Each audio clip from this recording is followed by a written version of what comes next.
and welcome back to our little anime lit club. Today, I wanted to talk about the wonderful world of cuisine-based anime. Now, believe it or not, I'm not talking about shows like Delicious in Dungeon. See, that show is definitely about food, but it's about fictional food and it has a lot more story to it. The types of shows I'm talking about basically feel like food-based tourism advertisements for Japan.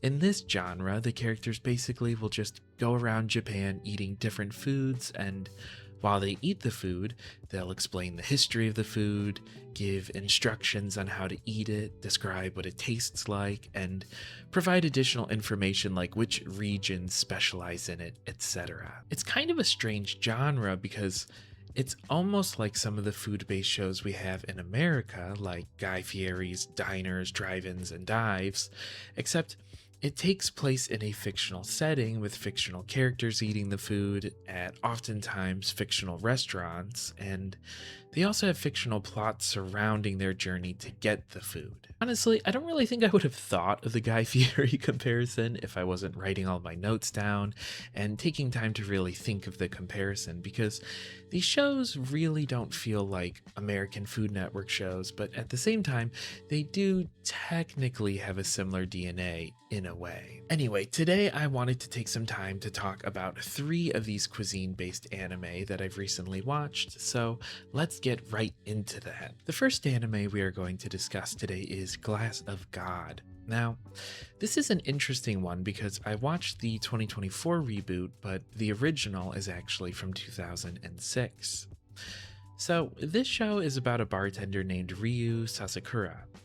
He works at a sort of elusive/exclusive bar named Eden Hall and serves the best drinks that are perfect for the occasion. Basically, he values customer service above everything else and therefore curates the perfect drink for the patron. Meanwhile, Miwa Kurashima works to recruit Ryu to work at the Hotel Cardinal, since she's the granddaughter of the hotel's owner.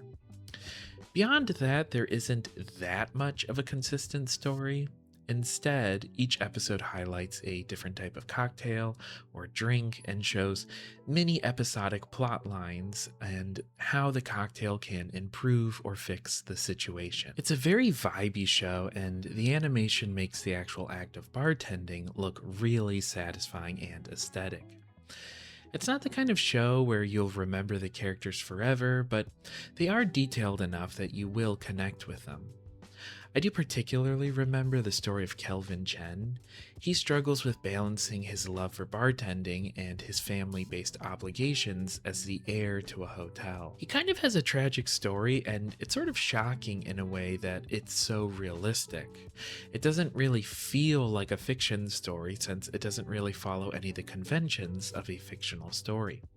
Things are alluded to in a way where you think it's going to go one way for some sort of satisfying payoff, but ultimately life is just life and it doesn't always work out in the way that we hope. The next anime I want to talk about is Miss Koizumi Loves Ramen Noodles. If you compare this story to Glass of God, it makes Glass of God look like War and Peace, which is to say, out of the 3 anime that we're going to take a look at today, this one really doesn't have that much of a story. This one follows Miss Koizumi as she explores Japan to eat all sorts of ramen. From a food-based perspective, it's pretty interesting because there is a lot of different types of ramen, and it kind of blew my mind how many different ways one can prepare ramen, and also some of the ingredients that go into ramen are low-key shocking if you've only ever had this sort of standard type of ramen. Now, this one does have other characters, and in fact, we mostly follow the story through the eyes of Azawa Yu, who is also obsessed with Koizumi. I would say she's like borderline obsessed or just fascinated with her love of ramen, but she's like full on stalker levels of obsessed. This is mostly played off for comedy, but there is one particular moment that is creepy enough to make it feel like a horror story. And that brings us to our third anime of today's video, which is The Food Diary of Miss Maid. Now, I'm actually currently watching this one, so I haven't finished it yet, and when I do, I might make a separate video on it when I'm done, but so far, this one is probably my favorite of the three. Glass of God is extremely vibey and aesthetic, but it also feels like the plot only exists to show the different drinks, which is part of what makes it feel so much more like an advertisement or like an informational video. Miss Koizumi Loves Ramen Noodles is similar in that it's mostly an informational video teaching you about the different types of ramen and when you should eat each ramen and where you should get it, etc. The Food Diary of Miss Maid, however, genuinely feels like it has a story. Now, don't get me wrong, it's still heavily food based and each section is based on a food. However, this anime also adds story to these sections. So, for example, there's an entire plot around finding sparrows at her apartment, and as she watches the eggs hatch and meets another new character who's her neighbor and all of that, and there's no actual food content involved in that storyline. This one also sort of has the craziest premise of the three. So, Glass of God is ultimately about a bartender working to improve his craft while also being recruited by a major hotel. Miss Koizumi Loves Ramen Noodles is about an aloof high school girl who is really obsessed with ramen and trying to dodge the affections of Azawa. The Food Diary of Miss Maid, however, is about a UK maid girl who visits Japan and then finds out that her mansion was destroyed because they tried to build a pool on the top level. As a result, she stays in Japan and walks around in her maid outfit, trying out different foods so she can fill out a journal and recommend restaurants to her grandma. Now, I will say the maid aspect of this seems like it's going to be sort of a fan service thing, but it's really not. It's played off more as sort of a wholesome and slightly bizarre costume rather than your sort of typical fan service. There's actually a lot of characters in this one as well, which helps make it feel like it has a real plot.